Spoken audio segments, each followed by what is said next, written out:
Testing.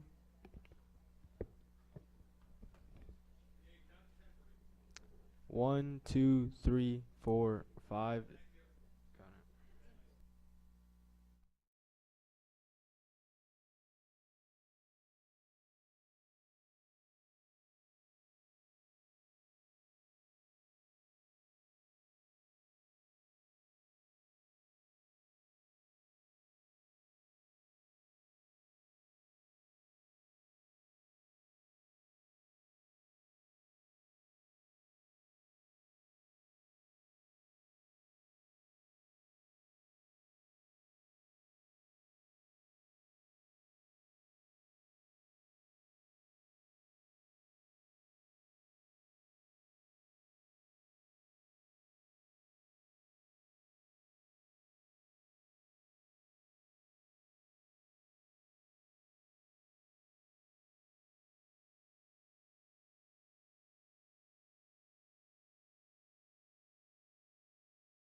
Good evening. Pursuant to the New Jersey Open Public Meetings Act, adequate notice of this meeting has been provided by advertising such notice in the Home News Tribune, the Asbury Park Press, the Board Office, the schools, and on Cablevision Channel 118 and Verizon Files Channel 24, and by filing such notice with the Township Clerk. This meeting was scheduled for Tuesday, October 17th, 2023. The Board will take formal action on payment of bills and other agenda items. Mr. Mayor. Thank you, Mr. Giordano. The Old Bridge Township Board of Education acknowledges that the law of this state establishes that members of the public, including members of the board, have the right to record public board meetings using audio or video recording devices, provided that that act of recording does not interfere with the business of this public board meeting. Therefore, the board makes it known that any such recording is to be considered the private recording of the individual and in no manner represents the official record of this board. The board therefore takes no responsibility for such private recording and completely disavows any future use. Roll call. Ms. D'Antono? Here. Ms. Jodry? Here. Ms. Lent? Present. Mr. Marquetta? Here. Mr. Slade? Here. Mr. Singh? Mr. Silikowski? Mr. Solokowski couldn't make it. Mr. Weber? Here. And Mr. Giordano? Here. Quorum exists. All rise for the Pledge of Allegiance. Pledge allegiance to the flag of the United States of America and to the republic for which it stands, one nation, under God, indivisible, with liberty and justice for all.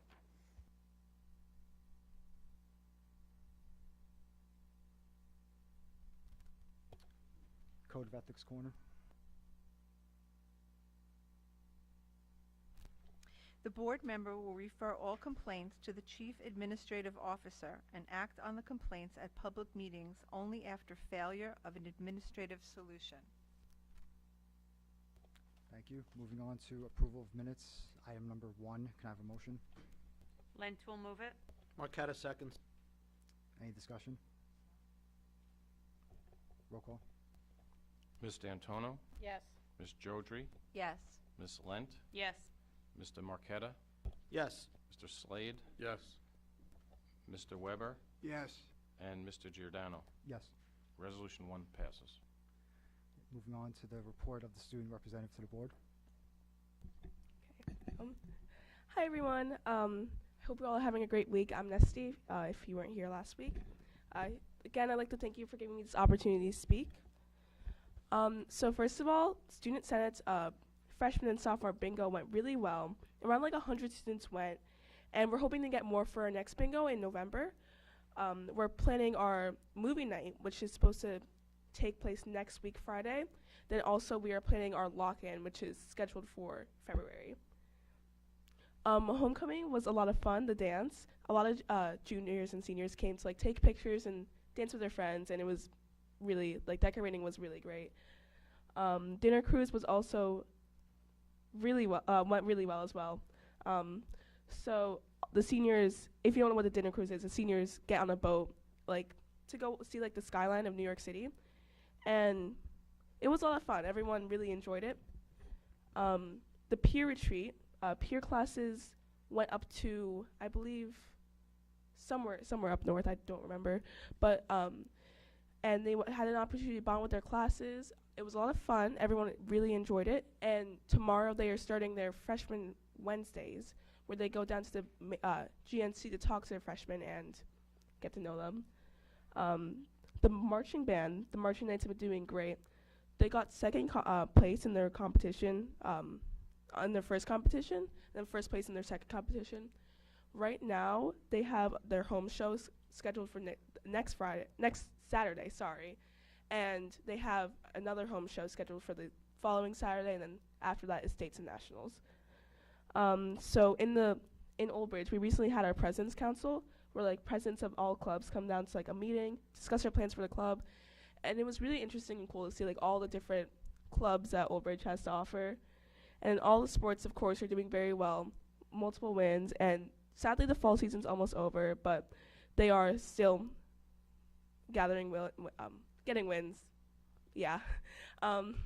So that's all, really. Thank you all again for giving me the opportunity to speak, and hope you all have a great rest of the meeting. Thank you very much. Recognition, item number 1. Can I have a motion? D'Antona will move. Jodry will second. Any discussion? Yes, we have 3 retirees this month. Lynn Sullivan, GNC, Guidance Secretary, 30 years of service. Jeffrey S. Davis, Head Mechanic Transportation, 37 years of service. And Joseph Outcalt, OBHS Science, 18 years of service. Combined 85 years of service this month. Good luck on your retirement. Thank you. Any other discussion? Personally, I would like to thank Joseph Outcalt for being the teacher at the planetarium. It was fun going in middle school, as many people notice and remember. So I'd like to congratulate him on his retirement too. Roll call. Ms. Jodry, Yes. Ms. Lent, Yes. Mr. Marqueta, Congratulations and yes. Mr. Slade, Yes. Mr. Weber, Yes. Ms. D'Antono, Yes. and Mr. Giordano. Yes. Resolution 1 passed. Superintendent's report. We're going to start off with our superintendent's report this evening. For the board and for our members in the public, home and in our audience, with our annual testing report that'll be presented to us by Mr. Jeffrey Caulfield, supervisor at the district, who heads up science and testing. Good evening. Thank you, Mr. Cittadino and the Old Bridge Township Board of Education for the opportunity to present our annual district testing report. General background information regarding testing, the state testing. Last year, the spring of 22, was the first year back from testing after we had taken 2020 and 21. We did not test due to the COVID pandemic. It was the same 16 areas that were tested, grade 3 through 9 ELA, math grades 3 through 8, and math, algebra 1, 2, and geometry for our grade 9 students. I was always looking forward to using a golf analogy. We're basically on par from where we were as when we came back from the COVID pandemic when we tested in the spring of 2022. So in 2022, we outperformed or were equal to the state in 15 of the 16 areas, where we were the same when we tested in the spring of 2023. You can see the average score for all areas. New Jersey 2 years ago was 741. We outperformed the state overall by 9 points, and it was the same differential last year, both improving by 2. Now to the numbers. So all the 2023 data by grade level comparing to the state of New Jersey. And then also this year there'll be slides with the demographic data by level, and also ending the presentation with the College Board data, the 5-year analysis for the PSAT, SAT, and AP testing. Grade 3, we significantly outperformed the state in each math and ELA. Similar results for grade 4.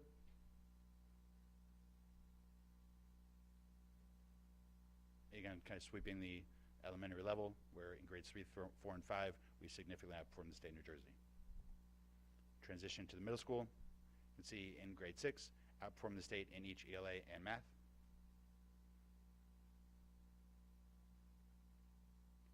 Similar results for grade 7.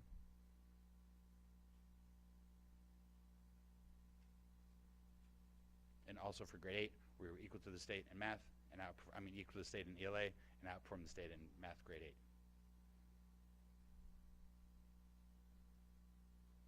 We do not test juniors for the NJSLA anymore.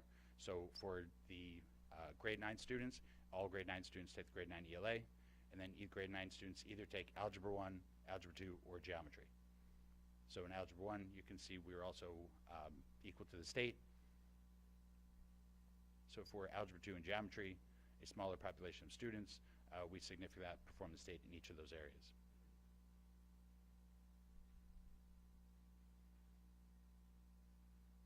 So at the board's request from previous years, I wanted to present demographic data. So we kind of combined the elementary overall areas, and we looked at all the areas that are reportable, meaning we have at least 10 students in each one of those subgroups to be a reportable subgroup to the public.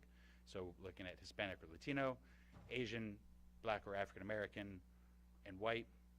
Looking at each one of these bars, you can see from the bottom of the bar graph it goes 3 ELA, 3 math, so each one of the 2 bars represents each ELA and math for each grade level.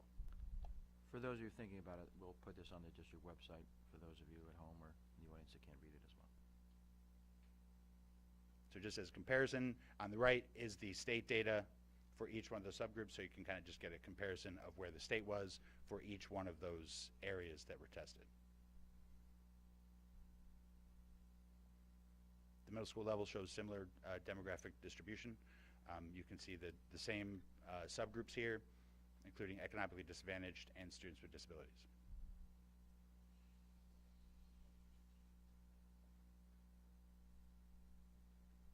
So at the high school, again, we only test grade 9 students.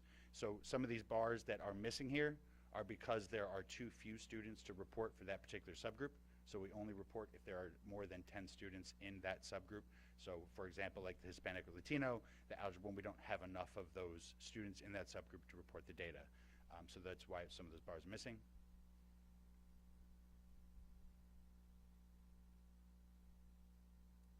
Any questions regarding the NJSLA data before I move on to College Board?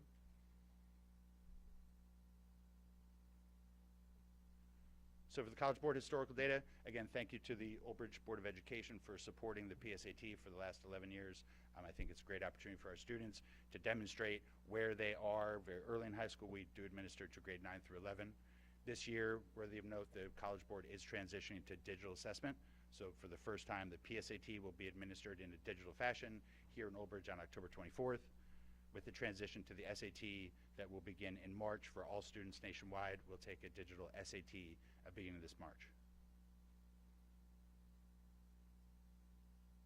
So I'll start with PSAT scores.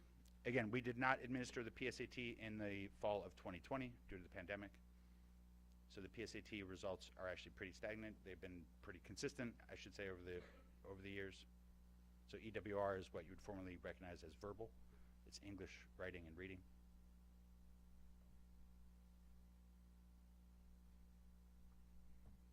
So the combined score for the PSAT, again, the PSAT, there actually are less possible points than you can accumulate on the PSAT as opposed to the SAT. The highest SAT score that you can achieve is 1600, where the highest PSAT score that you can achieve is 1520. So that's why those numbers are sometimes skewed lower for the PSAT. Now transition to the SAT data.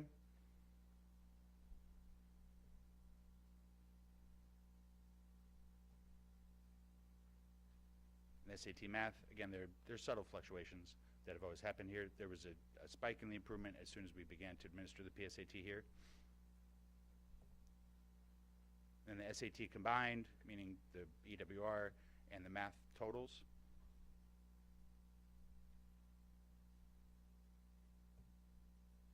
So for advanced placement testing, there's some transition at the high school with advanced placement testing. We have dual enrollment, also the early college program. So those programs are going to offer our students opportunities to accumulate credit while they're in high school, which could impact these numbers with the AP results. So it is a factor. It's a great thing that we're offering our students to have that opportunity during high school. But just so you know that there are some factors that could influence our AP scores, where our AP scores have not been influenced yet. So I can demonstrate that through the data. The percentage of students scoring 3+, 3 on the AP is considered college ready. You'll see, obviously, in 2021, that was the spring that the students were taking them. It was very complicated on their cell phones. Taking language exams after the pandemic was like the toughest year that we've had. So basically everyone did. So the total students taking AP exams has remained consistent, which is good news, even with the addition of the early college program. And the total AP exams also has stayed relatively consistent throughout the years. Any questions regarding AP testing? Yes? With the 2023 SAT, is that just because the year's not over yet and the fall hasn't? No, they start. This is the 2020. They do it's the SAT cohort for the class of 2023, I believe. So I think that this data is wherever it is that the College Board defines their SAT year. This is the annual average. So the SAT 2023 will not change. I believe it's the class of 2023. So like there'll be school reports coming out for the SAT this Friday from the October, I forget what the date was, but there was an October SAT that the results will come out. Those will be in the 2024 data set from the College Board. I mean, the numbers aren't that different, but they went up 21 and 22, but went back to 2020 levels at 2023. Right, and again, they don't give us numbers, they don't give us nationwide nor state numbers anymore, at least from the College Board report, but, considering, that, the College Board is a business, and they're, post-pandemic, the rush of schools to be, SAT optional was great. It was every school was going SAT optional, so the test potentially was easier for a couple of years. I don't know that, but when you come back down to where we were, where there were students who were taking the SAT in a different environment than they were pre-COVID in the 2020 season.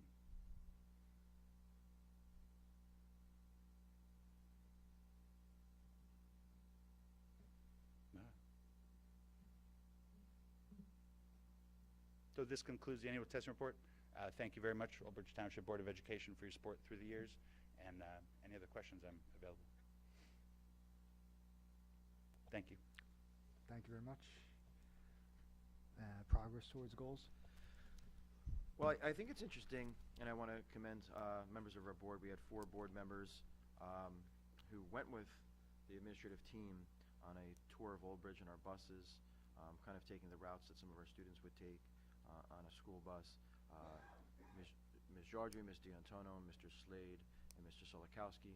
I will say the other board members obviously have day jobs, so we did this during the day, so may not have been available.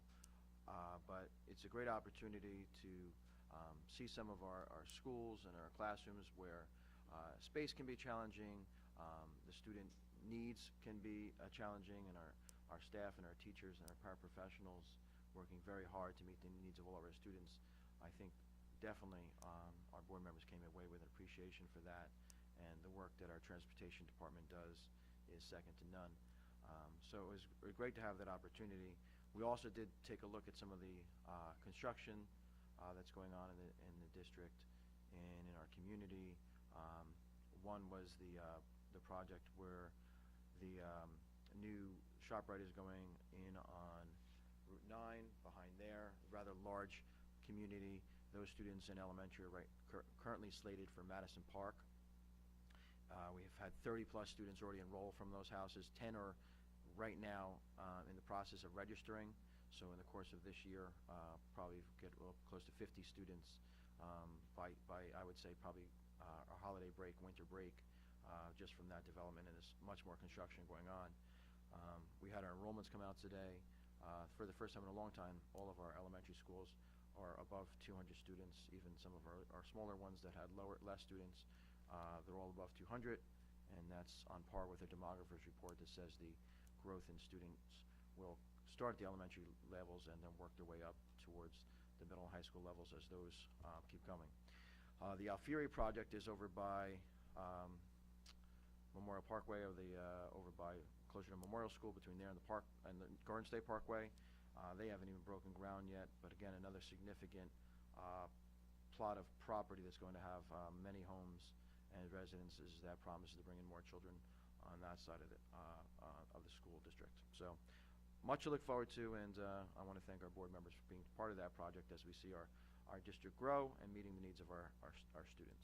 So thank you very much. Thank you. Any correspondence? Special committee reports? Yes.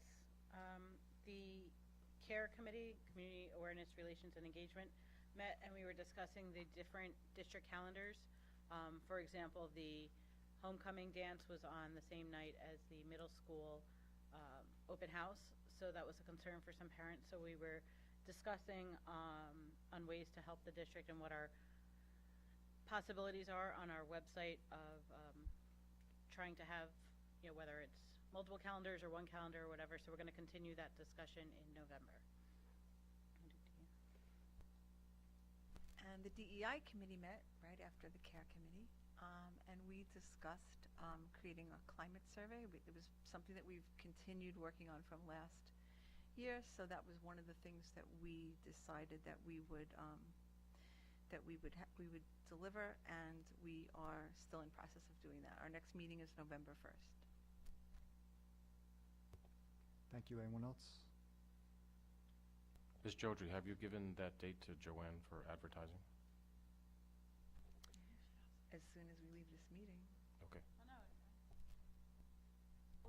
She has them The for the committees year. are I thought. usually back to back, so if she has CARE, she has DEI. See how I got out of that? We set up the list for the year, so we're alternating. CARE was first, and DEI was second in October, and we're going to switch it. So DEI is going to be first in November, and CARE second. I'll just have her confirm with you tomorrow so she can make sure that the advertisement is done at the appropriate timeline. Okay. Thank you. Moving on to hearing of the residents on agenda items only.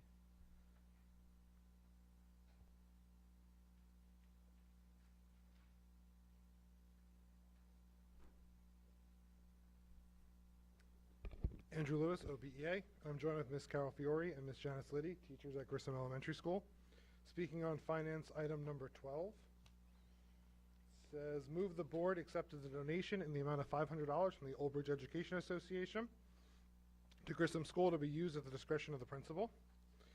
So the Old Bridge Education Association provides over $60,000 annually to our community through events and different donations that we make and to support our schools and our students. Dr. Arico of Grissom School contacted me. The school is in need of some additional money, and the OBA was happy to help and to support our schools, our students, and our community. So on behalf of Grissom Elementary School, Mr. Cedeno, if you would accept this check. Thank you.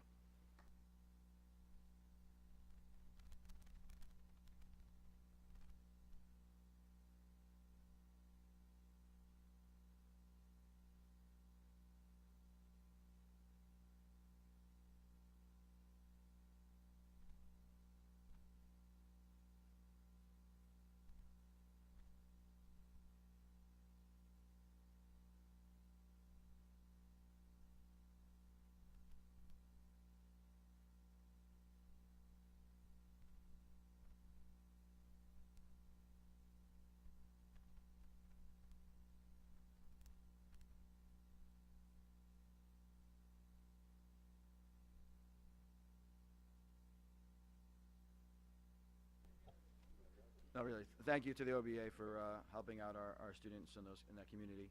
I'm sure it'll go a long way. Thank you. Anyone else on agenda items only? Thank you. No items under policy. Curriculum and professional development, items 1 through 5. Can I have a motion? Slater move. Lent will second. Any discussion? Excuse me, can I just, number 2, under curriculum, I just need to add 4 additional staff members. We have Fran Capone, Lauren Olivola, Gina Toto, and Ellen Yun Yao. Their names were inadvertently left off of that motion. Thank you. Thank you. Any other discussion? Roll call.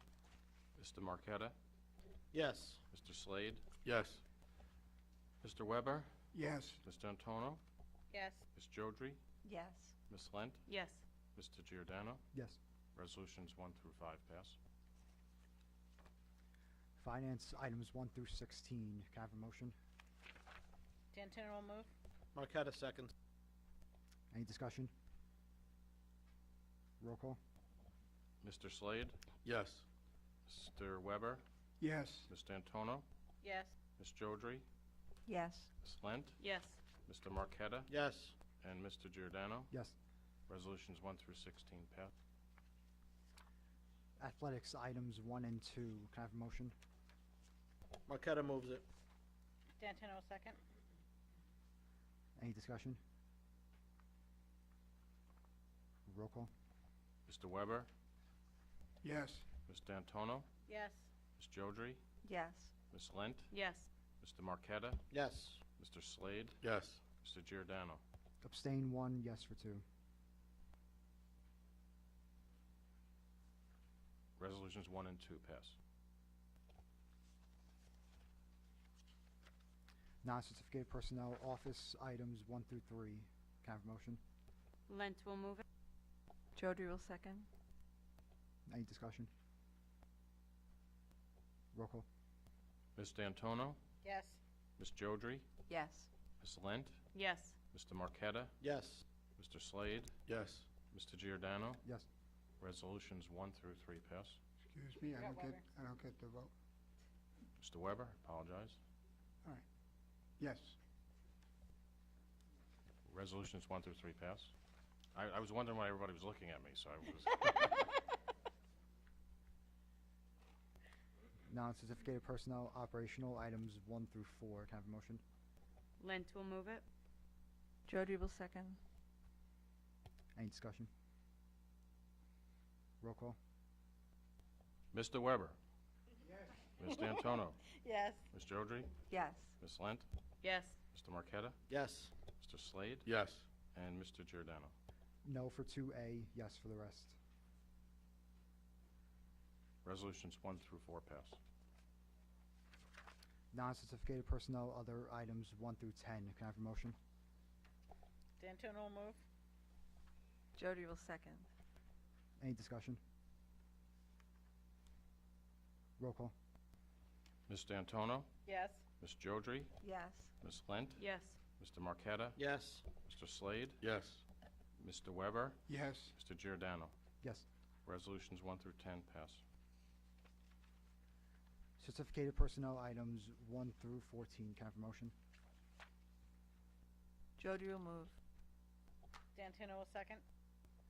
Any discussion? Roll call. Ms. Jodry? Yes. Ms. Lent? Yes. Mr. Marqueta? Yes. Mr. Slade? Yes. Mr. Weber? Ms. D'Antono? Yes. And Mr. Giordano. Yes. Resolutions 1 through 14 pass. Non-certificated personnel transportation item number 1. Can I have a motion? Lent will move it. Marqueta seconds. Any discussion? Ms. Lent? Yes. Mr. Marqueta? Yes. Mr. Slade? Yes. Mr. Weber? Yes. Ms. D'Antono? Yes. Ms. Jodry? Yes. Mr. Giordano? Yes. Resolution 1 passes. Transportation item number 1. Can I have a motion? Jodry will move. Lent will second. Any discussion? Roll call. Mr. Marqueta? Yes. Mr. Slade? Yes. Mr. Weber? Yes. Ms. D'Antono? Yes. Ms. Jodry? Yes. Ms. Lent? Yes. And Mr. Giordano. Yes. Resolution 1 passes. Supplies, equipment, and services items 1 through 8. Can I have a motion? Lent will move it. Slade will sec. Any discussion? Roll call. Mr. Slade? Yes. Mr. Weber? Yes. Ms. D'Antono? Yes. Ms. Jodry? Yes. Ms. Lent? Yes. Mr. Marqueta? Yes. And Mr. Giordano. Yes. Resolutions 1 through 8 pass. Miscellaneous items 1 through 10. Can I have a motion? D'Antono will move. Marqueta seconds. Any discussion? Do we have a new date for the strategic planning? I'm going to have a date in November, which is not going to be the first, obviously. And I will make the agreement with the administrative people who need to be there as well. Thank you. Any other discussion? Roll call. Mr. Weber? Yes. Ms. D'Antono? Yes. Ms. Jodry? Yes. Ms. Lent? Yes. Mr. Marqueta? Yes. Mr. Slade? Yes. And Mr. Giordano. Yes. Resolutions 1 through 10 pass. Board Secretary and Board Business item number 1. Can I have a motion? Marqueta moves it. Lent will second. Any discussion? Roll call. Mr. Weber? Yes. Ms. D'Antono? Yes. Ms. Jodry? Yes. Ms. Lent? Yes. Mr. Marqueta? Yes. Mr. Slade? Yes. Mr. Giordano. Yes. Resolution 1 passes. Hearing of the residents on any school district issue.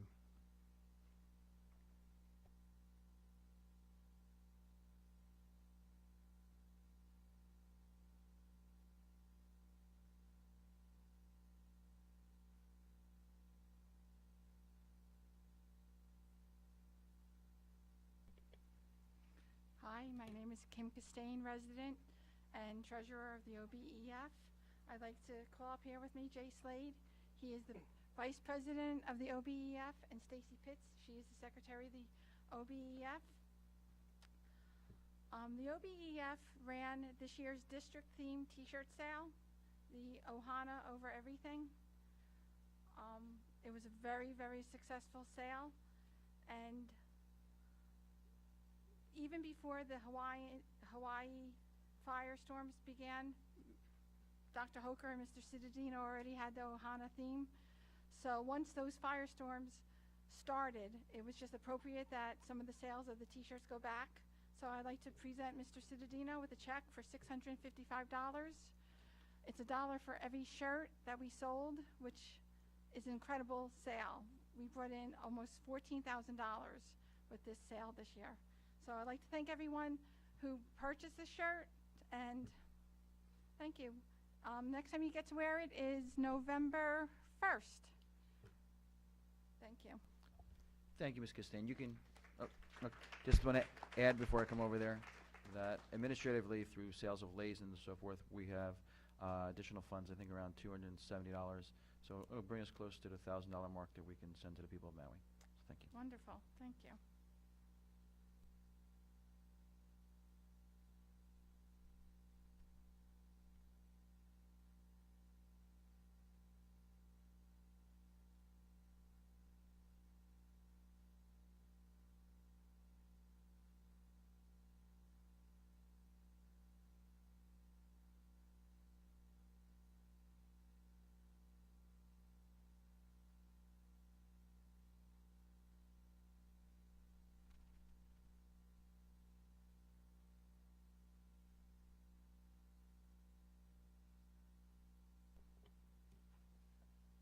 Hi, everyone. I'm Shawn Bensley. I live in Somerset County, but as many of you know, I worked here in Old Bridge for 20 years as an elementary counselor in 5 different schools. I retired in June, and even though I no longer work here, nor do I live in the community, I still pay close attention and care very deeply about the students, families, and staff in this district. And I'm a staunch advocate for all children and for public education. Right now, I'm experiencing a little bit of deja vu. Pretty much exactly a year to this day, last October, I spoke at a board meeting because I could no longer stay silent. Some people who spoke, I'm surprised they're not here tonight, the past 2 meetings came to meeting after meeting to oppose the health curriculum, which eventually did not pass, unfortunately. Many of these people do not live or work in Old Bridge, nor do they have children in this district. Tonight, I request that this board engage in careful consideration and deliberation as you apparently move to make some decisions regarding Policy 5756. I am also calling for an end to the hateful comments about the LGBTQ+ community. They have no place here. These comments only serve to further ostracize an already marginalized group, a community, and if this continues, it could, I fear, create a hostile environment for LGBTQ+ students and staff. Let's put an end to that before it results in bullying and violence. Contrary to what some might have you believe, we all of us, want to protect children and create an educational environment in which all children feel safe, seen, and heard. All staff, too. No exceptions. I firmly believe that the people who work in this district want to and do involve parents and families and want to work together to help children thrive.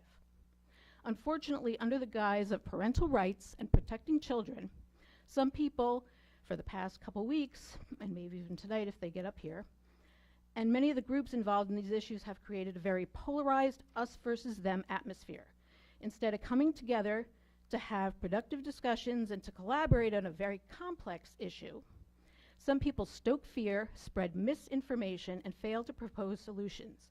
When some people talk about parental rights, I say, which parents? Just the loudest parents or the parents who come with the loudest groups? All parents? Or which parents? just straight cisgender parents? And when we talk about protecting kids, which we do in this community, which kids? All kids or just straight cisgender kids? The picture painted by some of these people who allegedly think they know what goes on in Old Bridge schools really resemble nothing I ever experienced here in Old Bridge.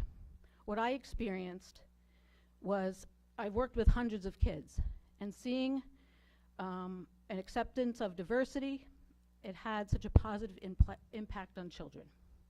I saw it firsthand. Of course, it wasn't perfect, but it seemed that kids and everyone really could feel free to be their authentic selves. The world was and is changing. Again, when students don't have to worry about being rejected, bullied, or shamed, they are freer to learn and thrive. Isn't that what we want?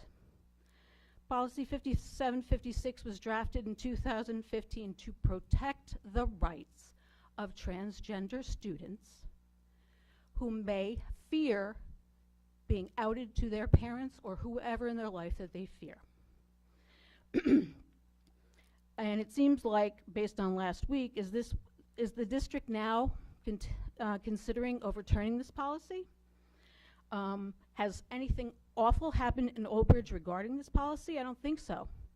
What has changed, though, is the in New Jersey, such as New Jersey Schools, the New Jersey Project, Team PYC, which stands for Protect Your Children, but is basically a hate group, and local chapters of Moms for Liberty.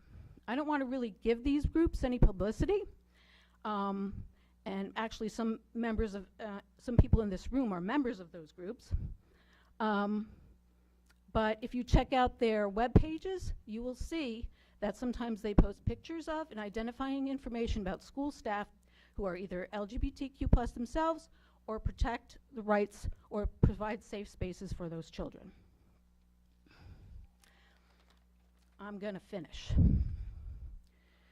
Okay. Sorry, we have a lot of. I'm going to finish. No, sorry. I'm going to finish. I'm sorry. Yeah. I'm sorry. We have a lot of people here. On November 14th. No, sorry. You have to stop talking. I'm not going to. On November 14th. We have security. Sorry. Excuse me. I've seen people come up here and do much worse than what I'm doing. I'm finishing what I'm saying. I'm just trying to keep the time fair. Okay. On November 14th, this district is holding, and don't, the smirk is great, Sal. On November 14th, there's going to be a meeting at 6 o'clock regarding this policy. And I'm asking the board right now, is this going to be a repeat of last year when we talked about the health curriculum? Because if it is, that's a shame. That meeting was out of control. People didn't feel safe going there. And I'm requesting and asking that the board and the administration tonight, will you do everything possible to create an environment on November 14th where people feel comfortable attending and expressing their views, and intervene if anyone attempts to make intimidating remarks? I'm asking. In the time between now and then, just consider that this is a complex issue. It's not something to check off your list before your board term is up in November or December. The community deserves so much better.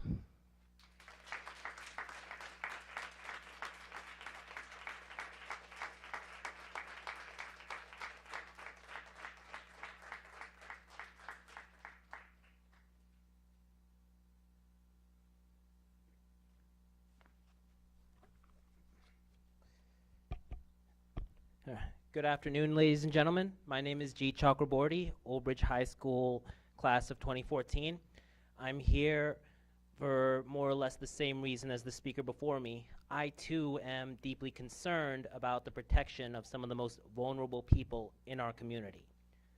To give you an understanding of how deep my roots go here, I came to Old Bridge in 2002, and I had the privilege of growing up surrounded by people of various backgrounds, various orientations, not just as my classmates, but as my teachers and even as the faculty. And what I found is that as an adult, that exposure helped me to be a lot more empathetic and helped me to understand others. And it's yielded dividends for me in my career now as a young working professional. Now, What I want to talk about, though, right now is that sometimes when we get caught up in this discussion about LGBT rights, we tend to talk about that community in an abstraction. Instead, today, I want to give you a personal story. This story was kindly donated to me by a friend of mine. A trigger warning ahead of time. This story can be a little bit disturbing for some of you who might find child abuse dark. I want to speak to you today about my friend Abby. Now, Abby's parents, they were not the most open-minded people. They didn't care about her privacy. They always wanted her to think in line with their church's doctrine and with their cultures and their community's agenda. When she was 14, her parents, without her consent, snooped through her phone, and they discovered that Abby was identifying as transgender. And when they found that out, they gave her no peace. What followed was years of verbal, physical, and emotional abuse. They'd say horrible things to her. They'd call her ugly. They'd say she's an embarrassment to the family. And then, when the beatings came, her father would belt her for hours on end to, in his own words, make her a man again. And he was very clever with his abuse, too. He'd always hit her on just the right spots so that it wouldn't bruise. That way he could hide the evidence of his crimes. And the abuse actually got so bad, she started self-harming to cope. And it wasn't even enough for them to break her down as a person. They had to break her down financially, too. When high school was done, they forbade Abby from going to college and essentially pressured her to take up a minimum wage job as a housekeeper. And she didn't even get to keep a single dime of what she earned working that job. Every red cent she earned went straight into an account that her father controlled and that he took from her. Then at 18, they kicked her out onto the street, homeless, nowhere to go. Now, I'm not going to give you the details of what happened at that point, but I'm imagining some of you can guess. I will just say it got so much worse before it got better. Now, I'm sure there's some people here thinking that's an extreme case. Will never happen here. This is New Jersey, not Florida. But that's the reason why Policy 5756 exists in the first place. Lots of you, I'm sure, are loving and accepting people who will love your children regardless of who they turn out to be. But not everyone's like that. Policy 5756 isn't there to deprive you of your rights as a parent. Policy 5756 is there to protect kids like Abby who are in difficult situations. Come November, I implore the board, do not let someone from my town end up in Abby's nightmare. Please vote to keep Policy 5756 on the board.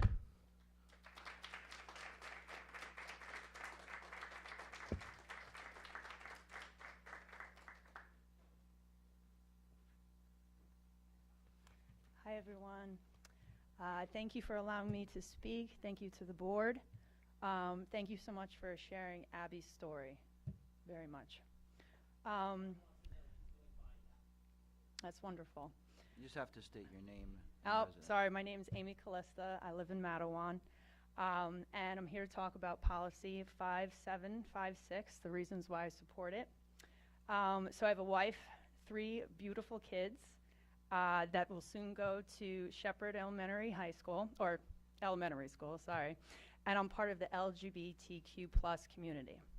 I'm also a person that has a lot of faith in God, faith in myself that I won't pass out right now in front of all of you, and very importantly, I have faith that people will do the right thing when it's needed most.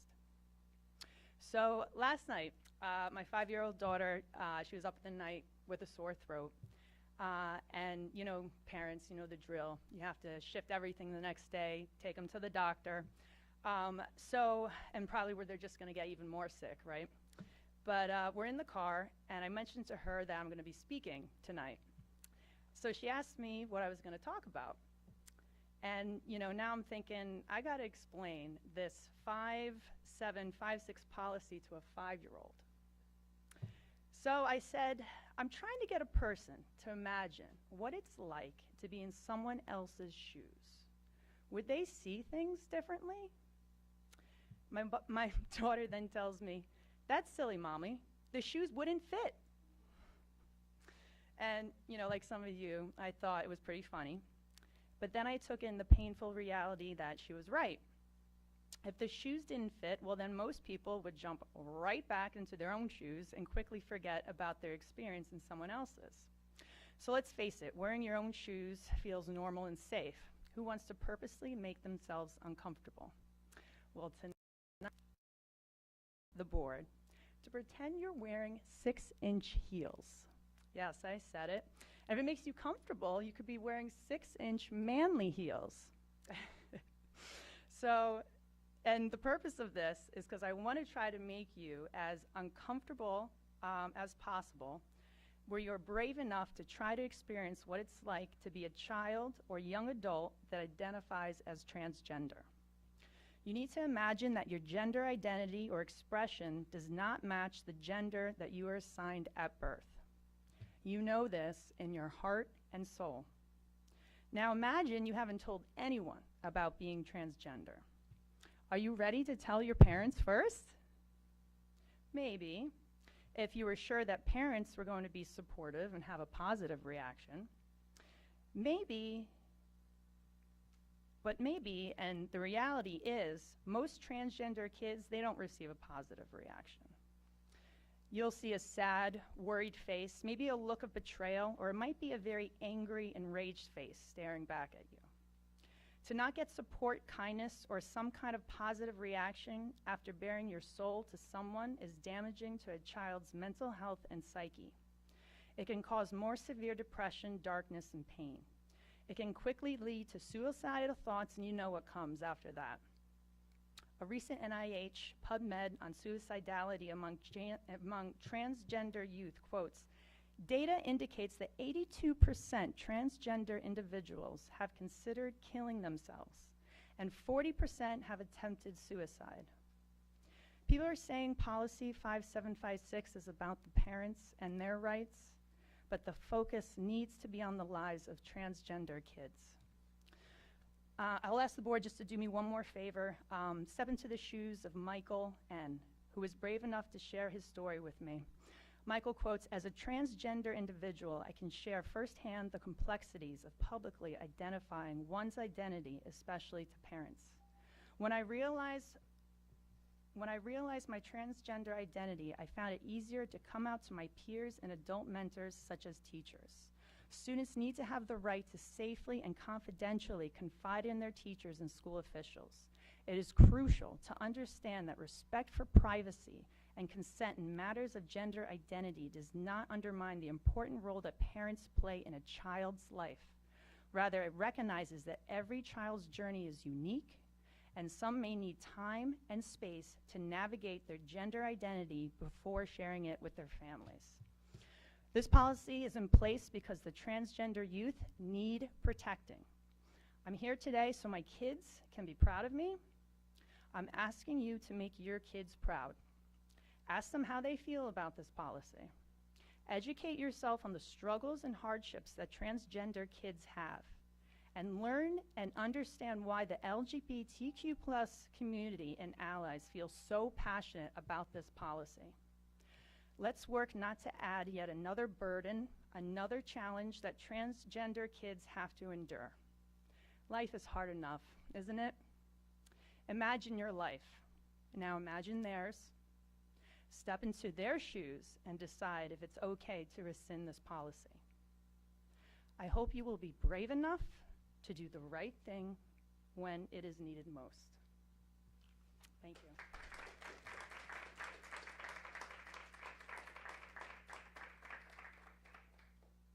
Anyone We don't need to use the clock anymore. Yeah, no one cares. We don't need it.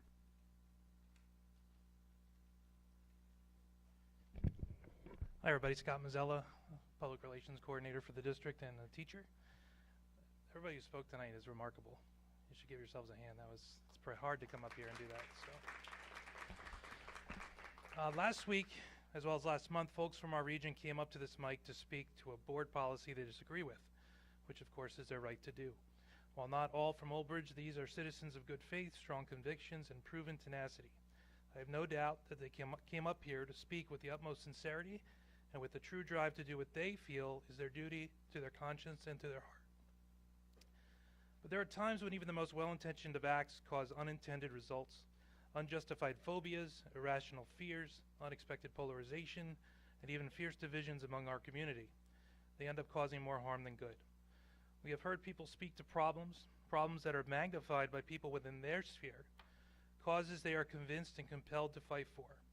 They come up here and they speak to issues that are, in reality, either minuscule or non-existent in our community.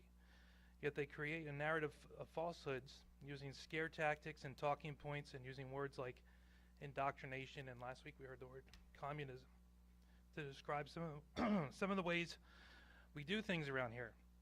They label their divisive and equitable talk with terms that we all value, such as rights, liberty, and faith.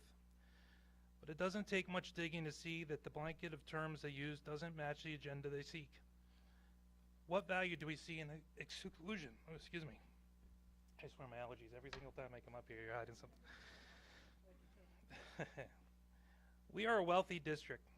And by wealthy, I don't mean monetary wealth. I mean wealth in a truer, more real sense.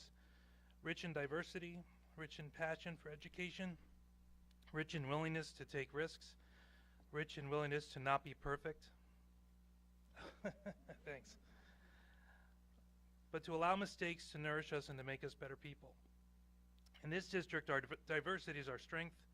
Our diversity of race, color, creed, opinion, faith, background, and neighborhood is all our strength.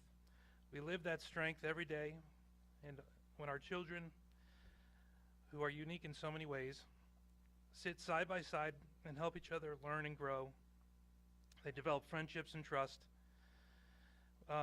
We live that same strength on every athletic field and court. It's really my allergies. I'm not like tearing up. It's just as one eye. Win or lose. We live that strength in every club and extracurricular activity, in every faculty meeting, and even here at our board meetings. That is why our district theme this year is family. A reminder that our huge Old Bridge family welcomes everyone from everywhere who chose this town to raise a family and to build a life together.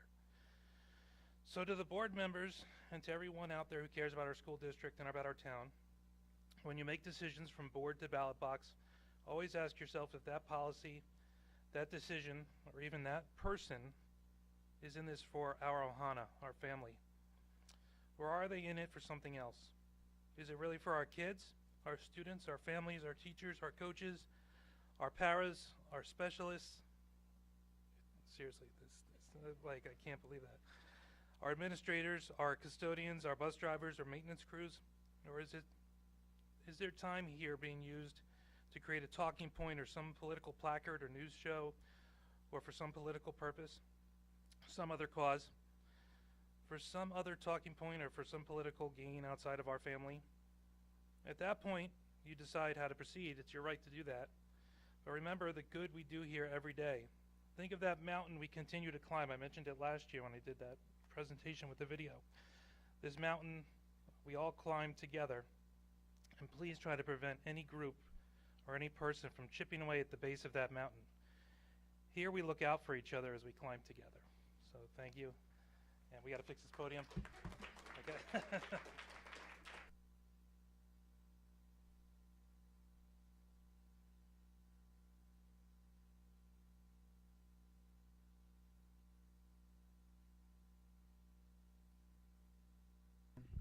Hi. Well, I should never have chosen to go after Scott Mazzella, but Kelly Ellis Foster, I'm an Old Bridge resident. Thanks to those who came out to share their story. I can say you will love Shepherd. Go Sharks. I can attest, Both my children went through it, and at that school, just like at every school, you will find welcoming, caring, supportive staff at every level from the time you get off the bus into and out of the school home. So please don't let some of the outside stuff that's been going in make you judge who we really are as a district. A couple points that I would just like to ask the board to consider as they decide what they want to do going forward. You know, there has been this bumper sticker or sign going around of people talking about parental rights, and I believe that is absolutely important. I think what's also important to know is we have a policy on that. It's policy 9248, which gives parents the rights to all of their children's information at school. So for those who grandstand that parental rights is more important than our children, you're covered by this policy. So that should be a non-issue at this point. I'd also ask the board to consider their own goal of continuing initiatives to address student physical, social, and emotional and mental health needs, and instills practices that eradicates bias and discrimination in our learning community. That's what this policy is. I think you need to make sure that we take care of every single child in this district, not just those who maybe their lifestyles or things you do not understand or you choose to judge them. If you're going to look at this policy, I would again ask, instead of listening to people from outside this community, you speak to some of our parents and our students. I think that's a huge ask, because I think young students who have not matured to a certain level of learned experiences, feel confident, will be afraid to come out and speak to this community. I mean, we've seen how people were talked to. At some of those other meetings, these curriculum meetings, I was threatened. Listen, I'm not afraid. I'm going to come back out. But a 14, 15, 16-year-old threatened by adults, they'll be afraid to come out. But maybe you can create some kind of a space where you can ask them to send letters, share their stories, hear from our students, hear from our families. Anyone who thinks that this is an easy road for these children, you do not know them to sit there in judgment of these families, of these children. So if you want to put this in paper, that you care about every single child and the whole child, then show it. And don't listen to this outside noise. For those of you who are in this community, you should know our staff. And if you don't know them or understand them, then you're not doing your job. I had my 2 children come through this district, and we didn't always have the ideal time. Every child struggles, and this community was always here for me and my family. So I think now is the time for you to stand for our children and not grandstand on people who want to try to make some kind of a political statement and make misinformation about really what this is about. So I'm hopeful that you will take that time, and I believe most of you will, to look at that before you jump to a conclusion on this policy. Thank you.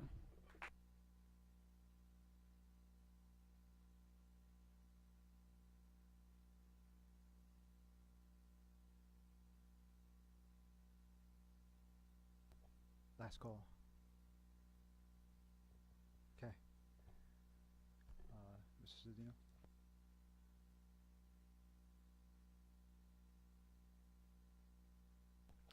Yes? Mr. Slade, do you want to just reinforce when the policy meeting is? Mr. Slade, yes, thank you. Yes. So I'm the policy chair, and as an advocate of every committee meeting that we have, I've always mentioned in the past that they're probably just as important, if not more important, than the board meetings. So I can assure you they will be held, that one will be held in an orderly fashion. I know there was some previous committee meetings where there was a miscommunication. There won't be any action taken by the board at that meeting. So we're not voting on anything, we're not amending anything. It's an opportunity for everyone to have a seat at the table. So we want to hear about, and I hope that all board members come to the meeting. I invite everyone from the public to come, because our job, we got voted in by the community. So we want to hear your opinions, your side, both sides. Well, I hate to even say sides, I hate that expression, but I want to hear everyone's opinion on how they want things to be handled and move forward. There is a policy that's in place. We're going to have our attorney present that'll help define certain terminologies that are in the policy. But our job and your job is so we can all come to a conclusion. So safe environment, come. I personally won't tolerate any grandstanding or any the loudest guy in the room is not the smartest guy in the room. So come, be safe, and be heard. So thank you. Can I ask a question that Ms. Kelly made me think of? Is it something that we can look into, having a space for students that want to speak but might not want to speak with adults? You know, other than board members, if they want to come and speak, can we look into having a safe, whether it's a different time, beforehand? Yeah. Have students come at 5:30 and open it to adults at 6? Is that something we're allowed to do? Probably as not as part of the committee process. You could maybe through the superintendent accumulate information from your students and get that to the policy committee and any other board members who choose to be there. Because if they choose not to come out, they might not want to write something. Because unless they type it up and put it anonymously in a box in the school, and then we get them that way. You know, if we're trying to protect those that might not be ready to speak out, asking them to come and speak publicly is a big ask. So if we can review that, you know, and get back to the community, that would be my question.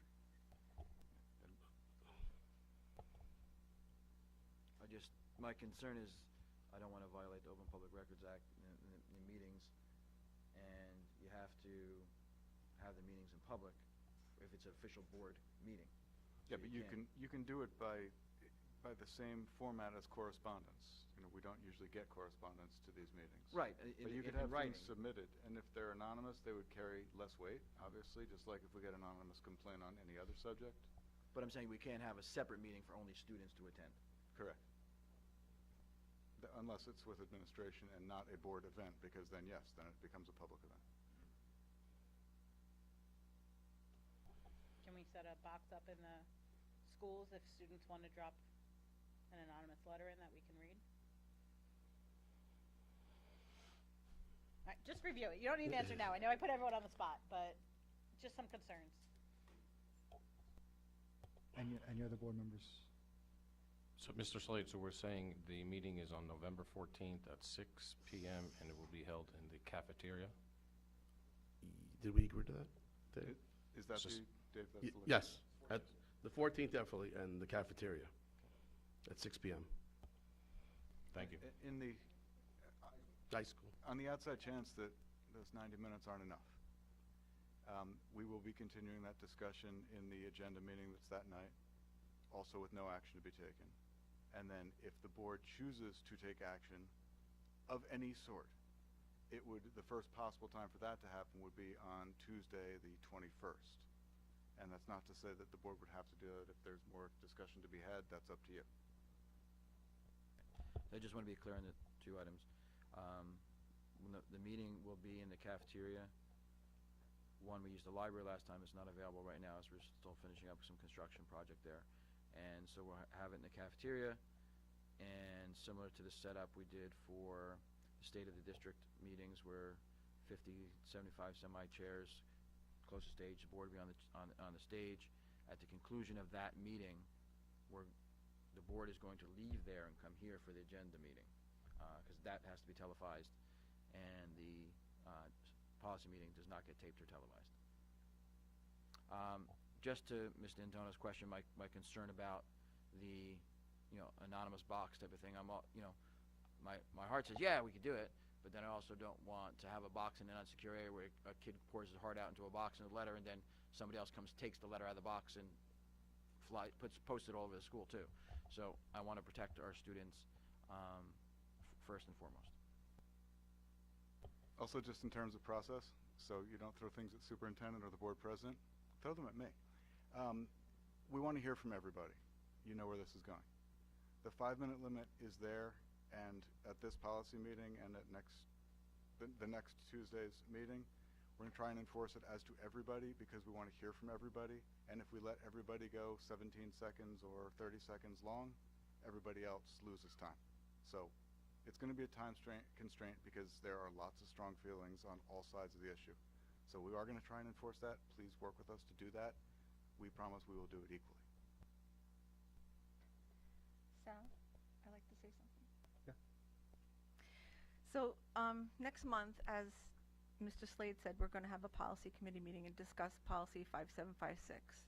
Several people have been speaking about parental rights at the past few meetings and asking the Board of Education to rescind the policy.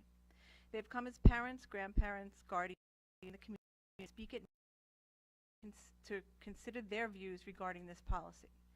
Some have made it clear that their opinions are motivated by their own experiences, some religious beliefs, and others political positions. I'm a member of the Old Bridge Board of Education, a nonpartisan, non-secular entity. While I respect other positions and have listened to every person speak, I implore everyone who came out to request that we rescind this policy to consider other points of view. As a board member whose responsibility is to represent and make decisions for the benefit of all students in Old Bridge Public Schools, I do not only make decisions for most children who probably go home to loving homes with open lines of communication, or for students who have families who will love them unconditionally. I took an oath to protect everyone. I'm a big advocate for parental rights. I'm a teacher, a parent, a community member. My experience helps me to understand why everyone was here. I was even a Sunday school teacher and the superintendent of the Sunday school at St. Andrew's Church. I was the clerk of the vestry. But my experience also teaches me that there's a bigger issue here. It's not just what is good for my family or your family. Some of you sitting here today or watching on YouTube may find yourself in a position you never expected to be in. Your child or someone you know and love may come out as LGBTQ+. You'll have a choice to love and accept them unconditionally or not. You may disagree, you may feel confused, your child may feel ashamed or that they've disappointed you. You may be completely accepting of them. They may be unsure of what they feel and choose first to tell a friend or another trusted adult, an adult who is not you, perhaps because they don't want to disappoint you until they understand their own feelings. At the end of the day, most children will still have a roof over their heads, still have a family who loves them, and will be alive. They will be alive, but that cannot be said for all kids. Like I said, I'm a big advocate for parental rights, but there's a limit. I believe in parental rights, but not at the expense of even one child who may experience violence and abuse at the hands of their own family in their own home, or at the expense of even one child who is considering or chooses suicide over pain. Our decision next week may be the only thing that stands between a child's well-being and the risk of violence and abuse or severe emotional distress leading to self-harm or even suicide.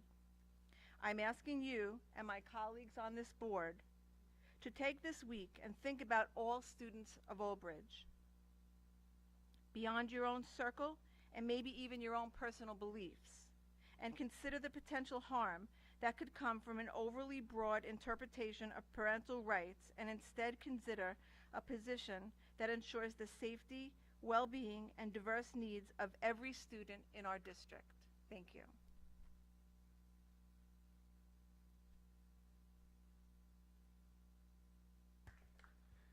Any old business? Yes. I just wanted to go back and thank the administration for that bus tour that we went on. I know I called it the J. Peterman tour, like from Seinfeld. It was pretty cool. It was an eye-opener because we got to get, well, a few things. Dave gave us a history of Old Bridge. I'm living here 20 years, and I didn't know that there were shark attacks in a creek, and there were pirates that some things were named after, so it was educational. But the eye-opener is I live in Saywood South, and when we went down to Lawrence Harbor, the Cliffwood Beach area, and they showed how the buses can't even make turns around some of the blocks. And Mr. Cittadino talked about snow days that we take. You know, a lot of us can get out of our driveways, and we have wide roads in Saywood South, but you could tell that you're not getting out of Cliffwood Beach or Lawrence Harbor on snow days. So when we do declare a snow day, just realize even though you got out, a lot of the parts of Old Bridge can't. So I appreciate that tour, and the snacks were good, and it was nice though. So thanks again. Anyone else? I just want to say that the presentation tonight on the learning loss was very good. I'm happy to see that the administration did a good job getting the kids caught back up. A special thanks to Mr. Cittadino and the rest of the administration for getting the extra security for last week on Friday, Friday the 13th. So Thank you to the administration for, once again, being proactive and keeping the kids safe. Ma'am, to your point about your kids being proud of you, I think anytime you get up on that podium and speak publicly, I think the kids are proud of you all the time. So no matter what you're supporting, I think you just keep doing a good job and be a role model for your children. So, thank you. Thank you. Anyone else? Yes. I appreciate the presentation tonight on where we stand with learning. However, since it was prepared in advance and it was read to us on the agenda, we didn't have the opportunity, especially the board, to see what we were talking about and to see all these numbers flow by you on the stage. Did anybody have trouble following it? Or just me? Must have been just me. Well, I think when you come to a meeting and you have an item on the agenda, the board and certainly the public deserves to know what that item is, rather than spring it out with any advance, so that any of us in looking at it after the fact may have had questions, but nobody was prepared for questions. That's what my point is. I'd like, for myself at least, and the rest of the board, to get the complete presentation so we may review it if we do have any questions. During the presentation, I addressed that it'll be presented, it'll be placed on the website on tomorrow morning. Any other board members? Okay, I would just like to say congratulations to all the students inducted into the National Honor Society last night, and continue to do the best you can to gather as much credits as possible, take AP exams, CLEP exams. The presentation showed how good we are doing that, and please prepare yourself to graduate as early and as cheaply as possible for yourself, your parents, and taxpayers. Thank you. Any new business? Okay. Once again, good luck to all the candidates this November, and get out and vote. Thank you. Anything else? Anyone? Any closing comments? All right. We do have one executive session item. Yeah. Yes. Yeah. That's. I didn't get to that yet. We're trying to run out of here. D'Antona was heading towards the door. The board will be going to executive session to discuss matters of personnel, and we will adjourn from there. Can I have a motion to go into executive session? Lentz will move it. D'Antona will second. All in favor? Any opposed? Any abstentions? The board will go into executive session at 8:42 p.m. Thank you and have a good night.